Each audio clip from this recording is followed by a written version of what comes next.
Nyanyua mkono wako juu, sema Roho Mtakatifu. Paza sauti yako, sema Roho Mtakatifu. Asante Bwana kwa kuwa uko hapa jioni ya leo. Niko tayari kusikia neno lako. Nisaidie Roho Mtakatifu kuelewa neno lako sawa Bwana na mapenzi yako, katika jina la Yesu. Nisaidie Bwana kulielewa neno lako sawa na mapenzi yako. Roho Mtakatifu, tunakuhitaji tena jioni ya leo. Achilia nguvu zako kwenye hii madhabahu. Tunakutaka wewe na nguvu zako, kwa jina la Yesu, kwa jina la Yesu, kwa jina la Yesu. Amen. Lakini leo tunaanza kipengele kingine, na ninaomba uandike, na nitasoma vifungu viwili tu kwa sababu ya muda. Bwana asifiwe. Kwa hiyo nitasoma vifungu viwili, lakini kichwa cha somo ambacho tunacho ni siri ya imani juu ya msalaba wa Yesu Kristo, au andika hivi, siri ya imani juu ya kifo cha Yesu msalabani. Abot. Siri ya imani juu ya kifo cha Yesu msalabani. Siri ya imani. Ukisikia neno siri, maana yake si wengi wanajua. Siri ni kitu kilichofichwa ambacho hakijawekwa wazi. Mtu akisha kijua, tunasema amepata liberation, amepata ufunuo, amepata ufahamu wa kiungu ndani yake. Siri ya imani juu ya kifo cha Yesu msalabani. Na lengo la somo hili, lengo la kwanza nimekwambia, ni kuilinda imani yako, imani ya Kikristo, imani ya kweli ya Kikristo. Kwa sababu nikisema tu imani ya Kikristo, kuna imani nyingi za Kikristo zitakuja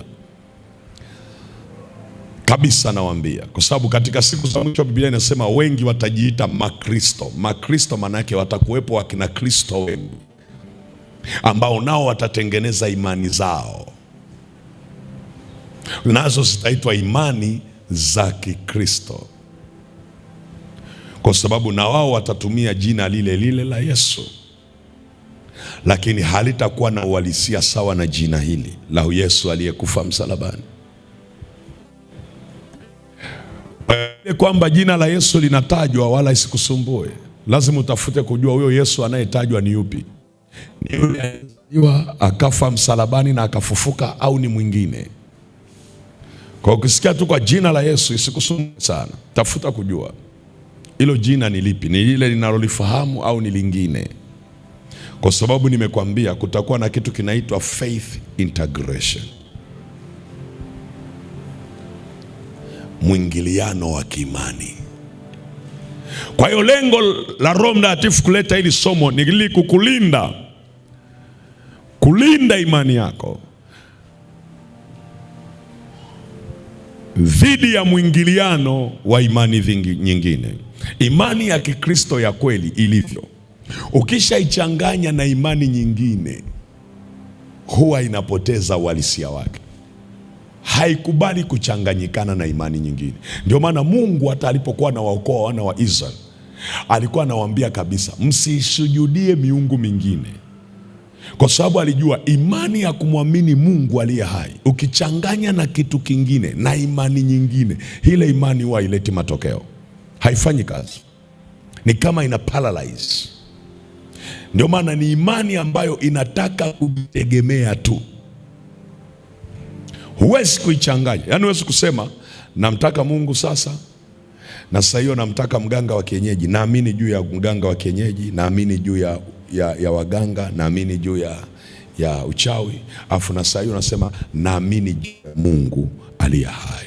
Uwe na uhakika imani ya Mungu aliye hai haitaleta matokeo yaliyobebwa ndani yake. Mnanisikia nachosema? Mnanielewa nachosema? Na ndio maana Roho Mtakatifu anataka kufanya kitu cha namna hii, kwa sababu nyakati tulizonazo ni nyakati za hatari sana.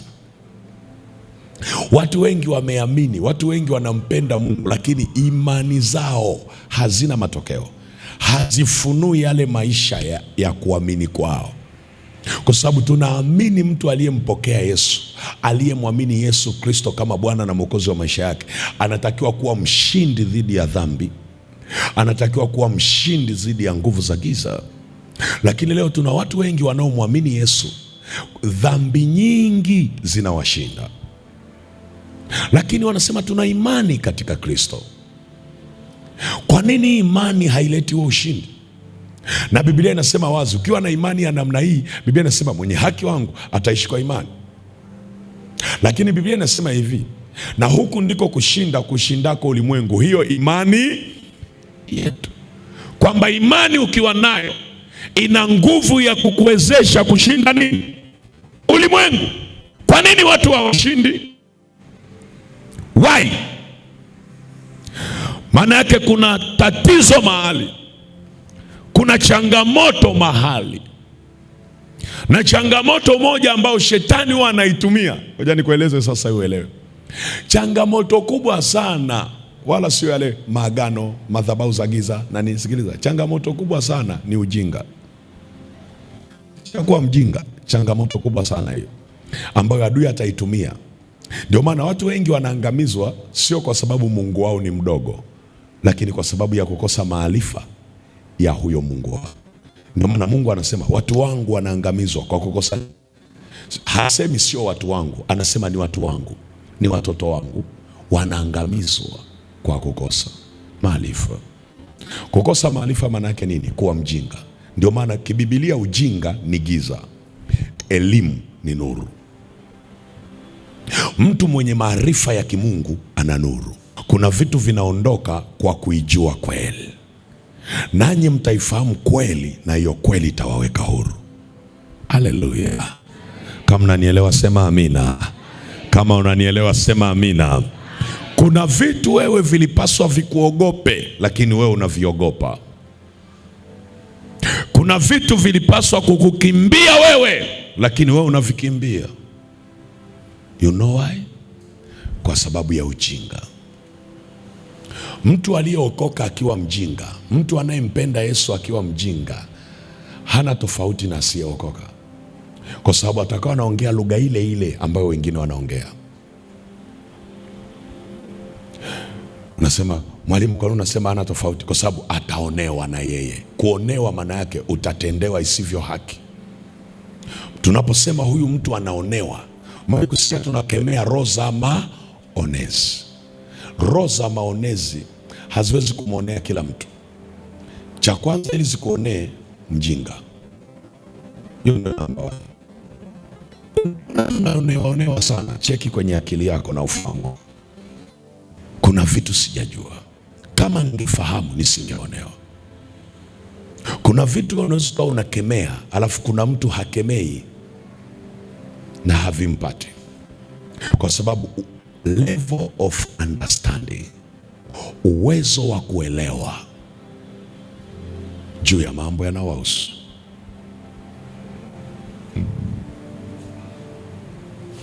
Kama unanielewa sema amina. Okay, mwalimu nataka kuongea nini? Kuna maeneo unaweza kukwama ukazuiliwa kiroho. Mambo hayaendi kwenye maisha yako, sio kwa sababu Mungu ndiye amepanga hivyo. Hapana. Ujinga unaweza kusababisha mabaya mengi ya kupate, na ukayapa jina, haya, hili ni jaribu langu, haya ni mapito yangu. Kumbe hakuna cha pito, hakuna cha jaribu, ila ujinga tu umeleta yote hayo. Kwa nazungumza juu ya imani hii. Imani hii. Nazungumza juu ya imani hii. Kwa nini Roho Mtakatifu analeta hili somo? Ili kuilinda imani yako dhidi ya mwingiliano wa imani zingine kabisa. Na wakati nakufundisha Nitakueleza na nitakupa mifano kwenye Biblia uone nini kinatokea wakati ambapo kuna mbegu nyingine imepandwa ndani yako, aidha kwa kujua au kwa kutokujua. Unajua kuna watu wengi wanatembea na mawazo yanayoongoza maisha yao ndani yao, lakini mawazo mengi hayajatokana na Mungu. Na unajua ubaya wa kila wazo unaloliona nyuma yake kuna roho iliyohusika ilo wazo liwepo. Haijalishi linavutia namna gani. Yesu wangu, sasa naomba unisikilize. Haleluya. Bwana asifiwe. Bwana asifiwe. Naomba unisikilize. Jambo la pili, kuwa na ufahamu, kupokea ufahamu unaokufanya ujijue namna ambavyo wewe ni wa tofauti na wa pekee. Kuwa na ufahamu unaokutofautisha. Lengo la kujua hili, Roho Mtakatifu kufundisha hili somo, ni ili uwe na ufahamu unaokutofautisha. Kutofautisha, kujijua kwamba mimi ni wa tofauti, pamoja na kwamba nina damu kama wengine, nina macho kama wengine, nina kinywa kama wengine, nina akili kama wengine, lakini nina utofauti. Kuwa na huo ufahamu unaokutofautisha. Amen. Kuwa na ufahamu unaokutofautisha. Mtu aliyebarikiwa asipojua kuwa nimebarikiwa, hawezi kuzipokea zile baraka, na hata zikimjilia hatajua kuwa zimenijilia. Saa nyingine atasema tu ni bahati, bahati imenitokea. Sasa madhara yake ni yapi? Hatajua namna ya kuishi na baraka ambazo Mungu amempa. Matokeo yake ni yapi? Atajiondoa yeye mwenyewe kwenye mfumo wa baraka. Mungu anaweza akakuingiza kwenye mfumo wa baraka, alafu ukajiondoa mwenyewe kwa sababu ya kutojijua wewe ni nani. Ukajiondoa, na watu wengi sana wanajiondoa kwenye mfumo wa baraka. Hilo ni jambo la pili. Amen, amen. Jambo la tatu, kuruhusu nguvu ya Roho Mtakatifu. Kuiruhusu nguvu ya Roho Mtakatifu ndani yako ili iyafunue maisha ambayo Yesu aliyaleta kwa njia ya msalaba. Kuiruhusu nguvu ya Roho Mtakatifu ndani yako ili iyafunue maisha. Iyafunue, neno iyafunue maana yake yapo, lakini hayajawekwa wazi. Iyafunue maisha ambayo Yesu aliyaleta kwako kwa njia ya msalaba. Kwa njia ya msalaba. Kuiruhusu nguvu ya Roho Mtakatifu ili yafunue maisha ambayo tayari Yesu alishayaleta kwako kwa njia ya msalaba. Hilo ni jambo la ngapi? Lengo la tatu. Kwa sababu ya muda, mengine nitakwambia kesho. Lengo la nne ni kuhakikisha kila eneo la maisha yako ambalo liko katika hali ya umateka, eneo lolote kwenye maisha yangu ambalo liko katika hali ya umateka. Umateka maana yake limetekwa na adui. Adui analitumia vibaya. Mwingine eneo la maisha yake, eneo la ndoa linaweza tekwa. Mwingine eneo la ujana wake kama ni kijana. Mwingine eneo la uchumi wake. Mwingine eneo la afya yake. Mwingine eneo la maisha yake ya kiroho. Akitaka kusoma Biblia, anaweza kusoma gazeti, anaweza kuangalia series, anaweza kuangalia movie zote na kuzisimulia. Akitaka kusoma Biblia,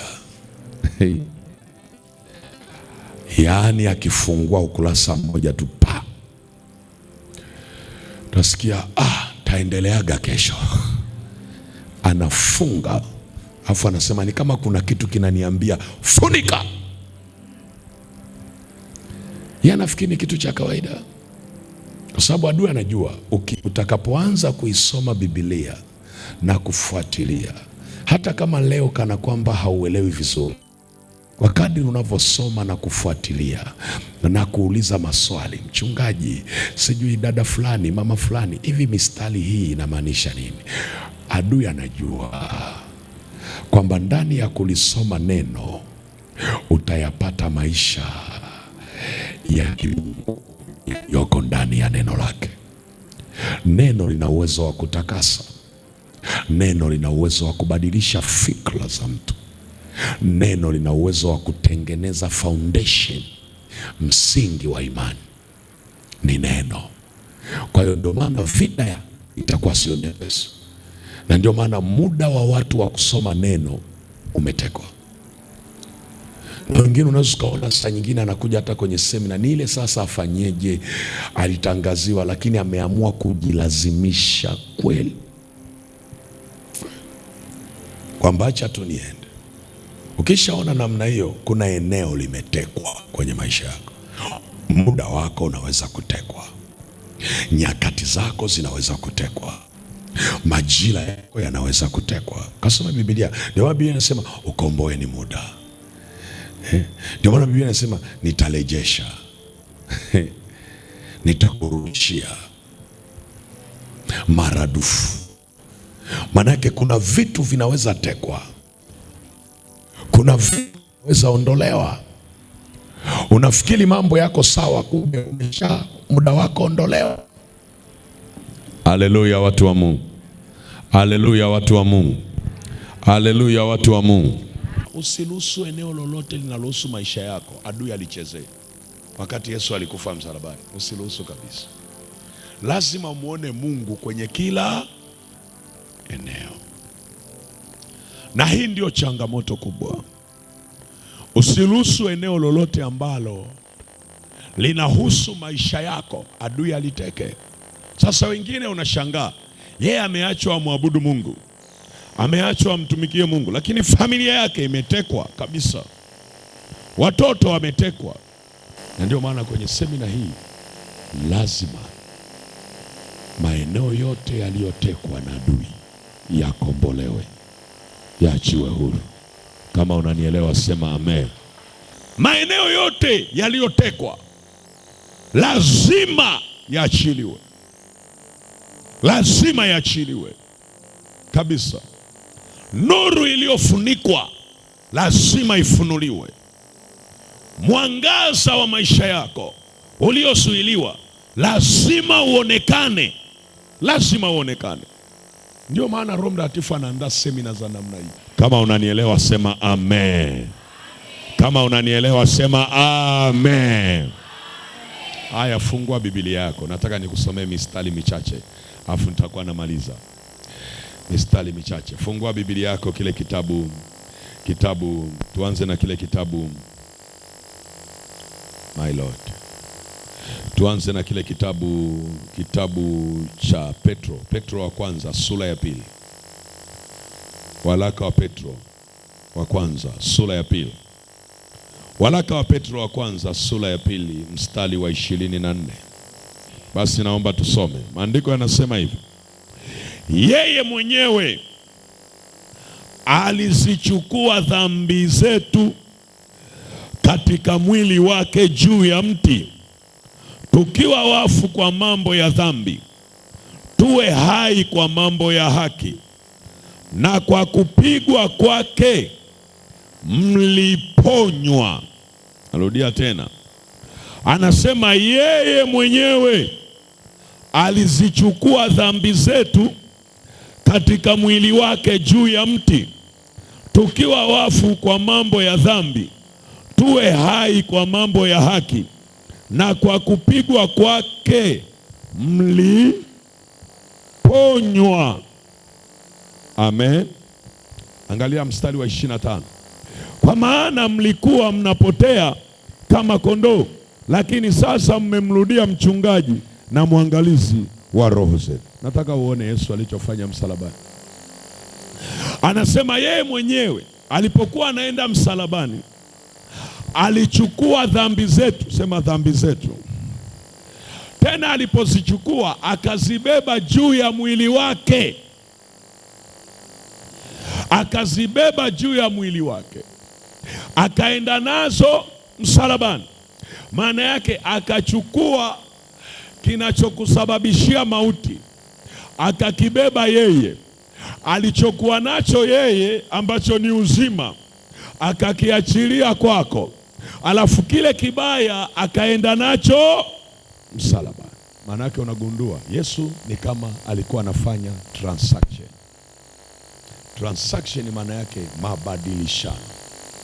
Akiwa msalabani alikuwa anabadilishana, anachukua maovu ya wanadamu na mateso yao na adha zao, anaenda nazo, alafu yale mema aliyokuja nayo anayaachilia kwao. Kwa anachukua cha kwako, cha kwake anakupa wewe, cha kwako anabeba yeye. Sisi tulikuwa tumebeba maovu, dhambi, makosa na kila kitu, na hukumu ilikuwa juu yetu kwa sababu ya dhambi. Yeye akaamua kubeba vyote hivyo tena juu ya mwili wake, akaenda navyo msalabani, ili kwa njia ya msalaba yeye abebe madhaifu yako, abebe dhambi zako, abebe. Yani hata kama nasema mtu ni mlevi, ule ulevi akaubeba juu yake, akabeba uzinzi, akabeba uongo, akabeba utapeli, akabeba kila aina ya dhambi unayoifahamu, akabeba. Na akubeba dhambi za kipindi kile tu, alibeba dhambi za kizazi kilichopita na kilichokuwepo wakati huo na kitakachokuja baadaye. Akaenda na hizo dhambi zote wapi? Msalabani. Alafu wakati yuko msalabani, yeye anachukua mabaya juu ya mwili wake, alafu yeye akaitoa haki kwa wale waliotakiwa kuhukumiwa. Haleluya, watu wa Mungu. Imani ndio inayovuta maisha unayoyaomba wewe. Kuomba bila msingi sahihi wa imani unaotokana na neno, uwe na uhakika unachokivuta hakiwezi kuja. Imani ndio inayovuta maisha sahihi ya kile unachoomba, na imani iliyojengwa kwenye msingi sahihi wa neno. Ndio maana kuna vitu havikuachii, sio kwa sababu vina nguvu kuliko wewe, ila kwa sababu huna ufahamu wa namna ya kuvishughulikia. Unajihangaisha wewe wakati kuna vitu Yesu alishavimaliza pale Kalvari. Unatakiwa ujue namna sasa, siri iliyofichika ya kiimani, ya namna ya kupokea vitu ambavyo Yesu alishafanya msalabani. Mwambie Bwana, nifunulie akili zangu, fahamu zangu zipate kuelewa, macho yangu yapate kuona kuliko ninavyoona, niweze kujua uwezo wako kwenye maisha yangu. Nipe kuona na kuelewa, na nina uhakika Mungu atakusaidia. Funika macho yako, fuatana na mimi maombi haya. Sema, e Mungu ria hai. Paza sauti yako, sema, e Mungu ria hai, katika jina la Yesu. Asante kwa neno lako, asante kwa jioni ya leo. Wewe ni Mungu wangu, wewe ni baba yangu, sina Mungu mwingine isipokuwa wewe, e Bwana. Katika jina la Yesu, katika jina la Yesu, haya ambayo e Bwana umesema nami, umeongea nami, ninakuomba Bwana, katika jina la Yesu, unipe macho ya kuona, unifunulie akili zangu zipate kuelewa, zipate kuelewa, zipate kuelewa siri ya imani juu ya kifo cha Yesu msalabani, katika jina la Yesu, katika damu ya Yesu. Nifunulie akili zangu zipate kuelewa, fungua macho yangu yapate kuona.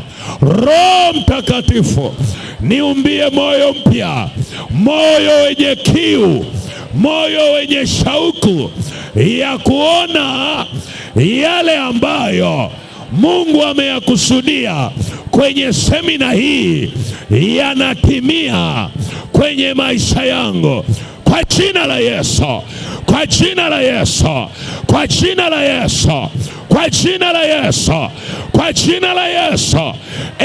Bwana, ondoa ndani yangu ukawaida na mazoea na mapokeo ya aina yoyote yanayoweza kuwa kikwazo cha wewe kunihudumia. Bwana, kwenye semina hii ninaomba neema yako ipate kunisaidia. Ninaomba neema yako ipate kunisaidia.